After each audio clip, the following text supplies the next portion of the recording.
இப்போ உள்ள பிள்ளைங்களுக்கு நான் ஒண்ணு மட்டும் சொல்றேன்.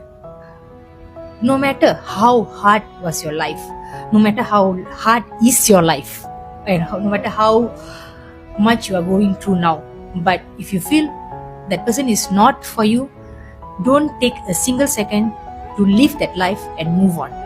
இது நான் என்ன சொல்றேன்னா, to whom you are getting married is very very important for your future and also for your kids future.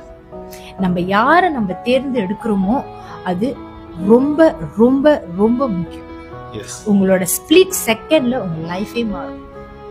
So அந்த ஆம்பலன்ட்டு இருக்கிறது அந்த ட்ரஸ்ட்.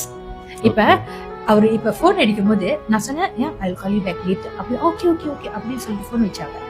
நான் எங்க இருக்கேன்னு தெரியாது, நான் என்ன பண்றேன்னு தெரியாது, நான் எங்க போறேன்னு தெரியாது, நான் என்ன செய்யறேன்னு தெரியாது. And he never bothered even to ask. அதெல்லாம் ஏன் அந்த